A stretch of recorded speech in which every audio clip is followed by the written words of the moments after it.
Welcome to okay TV. ప్రస్తుతం జర్నచౌక్లోనూ ఇక్కడ కేంద్ర ప్రభుత్వం తీసుకొచ్చిన కార్మిక రైతాంగ వ్యతిరేక విధానాలకు నిరసనగా సంయుక్త మోర్చా నాయకులు కావచ్చు, రైతు సంఘాలు కావచ్చు, ఒక పెద్ద ఎత్తున మహాధర్నా అయితే ఏర్పాటు జరిగింది. దీంతో మాట్లాడడానికి చాలా మంది రైతాంగ నాయకులు అయితే ఉన్నారు. సార్ వాళ్ళతో మాట్లాడదాం. సార్ చెప్పండి, మహాధర్నా ఏర్పాటు గల ముఖ్య కారణం ఏంటి?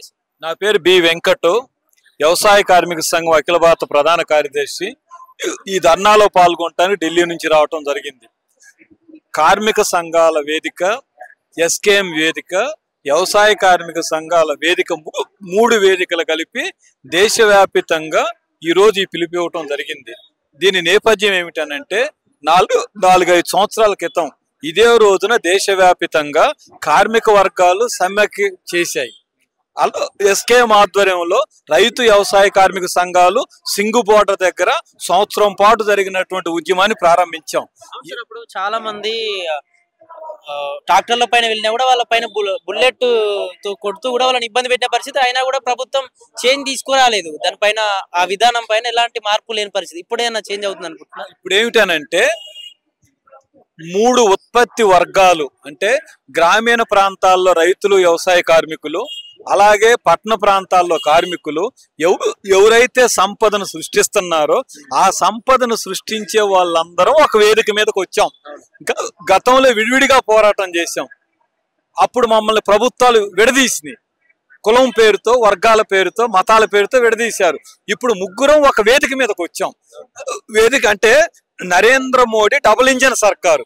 డబుల్ ఇంజన్ సర్కారు అంటే కార్పొరేట్ల సర్కారు, మతోన్మాదుల సర్కారు. మాది త్రిపుల్ ఇంజన్ సర్కారు. త్రిపుల్ ఇంజన్ సర్కారు అంటే కార్మికులు, వ్యవసాయ కార్మికులు, రైతులు మాది. కాబట్టి గతంలో మోడీ గారు ఇచ్చినటువంటి హామీలు అమలు జరగటం లేదు. ఇప్పుడు ఫర్ ఎగ్జాంపుల్ ఇదే భారతదేశంలో కాబట్టి సరిపోతుంది, కానీ అదాని అన్నటువంటి అతను అమెరికాతో కలిపి లంచాలు ఇచ్చి విద్యుత్ ఒప్పందాలు చేసుకున్నాడని ఆధారాలతో సహా అమెరికా కోర్టులో కేసేశారు. మనం ఏం చెయ్యాలి? మోడీ గారు ఏం చెప్తాడు? మేము ప్రజాస్వామ్యం, మదర్ ఆఫ్ ప్రజాస్వామ్యం అంటే ప్రపంచానికి ప్రజాస్వామ్యాన్ని నేర్పింది మేము అంటారు. ప్రజాస్వామ్యాన్ని నేర్పింది మనం అంటున్నప్పుడు దానికి విలువ ఉండాలంటే అదాని ఎక్కడ ఉండాలా? జైల్లో ఉండాలి. కానీ నరేంద్ర మోడీ గారు పక్కన ఉన్నాడు. ఇప్పుడు నరేంద్ర మోడీ గారి యొక్క అండతో రక్షించబడుతున్నాడు. ఎందుకని? అతనికి ఉంటుంది. ఎందుకుంటుందంటే నరేంద్ర మోడీ గారు ఎన్నికలప్పుడు ప్రజలకు భావోద్వేగాలు రెచ్చగొట్టి అదాని డబ్బుతో మొన్న మహారాష్ట్రలో ఎట్ట గెలిచారు? అదాని డబ్బుతో గెలిచారు. అదాని డబ్బు, కార్పొరేట్ల డబ్బు ఇవాళ దేశాన్ని పరిపాలిస్తుంది. ఒకప్పుడు కమ్యూనిస్టులు కానీ లేదా ప్రజాసేవకులు కానీ కంపెనీ వ్యాపారాలను ఉండేవి కావు. ఇప్పుడు కమ్యూనిస్టులు ప్రజలకు సేవ చేస్తున్నారు.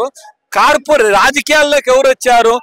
కార్పొరేట్లు, వ్యాపారవేత్తలు, కాంట్రాక్టర్లు, పారిశ్రామిక అధిపతులు.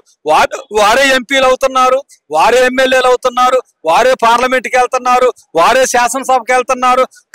కాబట్టి వాళ్ళకు అనుకూలమైన విధానాలన్నీ తయారవుతున్నాయి. ఫర్ ఎగ్జాంపుల్ ఇప్పుడు మీరు రికార్డ్ చేస్తున్నారు, మనకు కనిపించేది కెమెరా, కానీ కెమెరా రికార్డ్ చేయదు. కెమెరాలో ఉన్నటువంటి పార్ట్లు రికార్డ్ చేస్తాయి.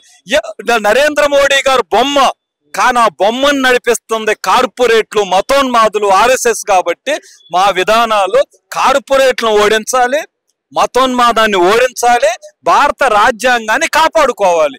ఎందుకు కాపాడుకోవాలి? వ్యవసాయ కార్మికులకు ఉపాధి హామీ చట్టం కావాలా? 2 లక్షల కోట్లు కావాలి, 600 పందేనాలు కావాలి. అలాగనే భూములు మన దగ్గర 40 కోట్ల ఎకరాలు ఉన్నాయి. ఆ భూముల్లో సగం కంపెనీల చేతుల్లో ఉన్నాయి. ఆ భూములు పేదలకి, దళితులకి, వ్యవసాయ కార్మికులకి, అలాగనే కౌలుదారులకు పంచాలా. మన ఆహార భద్రత కావాలి. 32 కోట్ల ఆహార ధాన్యం మనం ఉత్పత్తి చేస్తున్నాం. ఈ ఆహార ధాన్యాలని అదాని కన్నేసి వీటిని ఎగుమతి చేయడానికి ఇవాళ గోడౌన్లు పెట్టాడు అదాని నరేంద్ర మోడీ గారి ఆధ్వర్యంలో. కాబట్టి భారత వ్యవసాయాన్ని కాపాడుకోవటం అని అంటే ప్రజా పంపిణీ వ్యవస్థను కాపాడాలి. 6 కోట్ల కార్డులు రద్దు చేశారు. ప్రజా పంపిణీ వ్యవస్థ రేషన్ కార్డులు, 6 కోట్ల ఉపాధి హామీ లబ్ధిదారులు రద్దు చేశారు.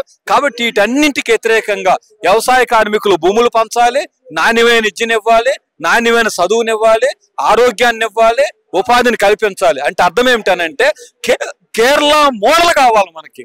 కేరళ మోడల్ అంటే ప్రజల మోడలు, జనం మోడలు. ఇప్పుడు నరేంద్ర మోడీ గారి మోడల్ గుజరాత్ మోడల్, అంటే కార్పొరేట్ల మోడల్.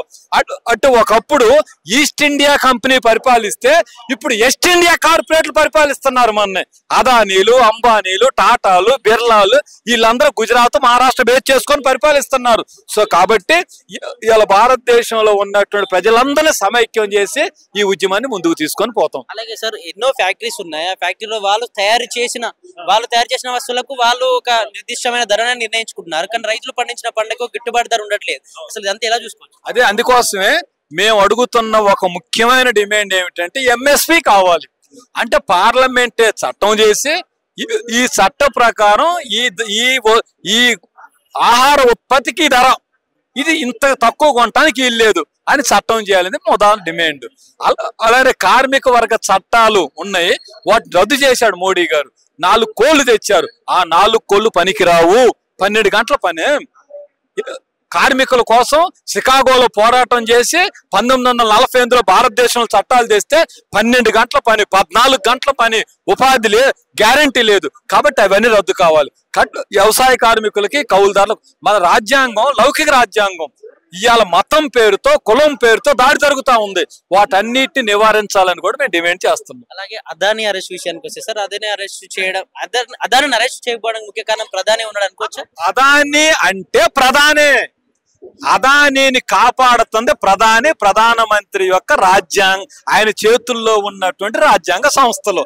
కాబట్టి పార్లమెంట్ సభ్యులందరూ కోరుతున్నాం, అదానీ లోనుండాలా, ప్రజలు బయట ఉండాలా.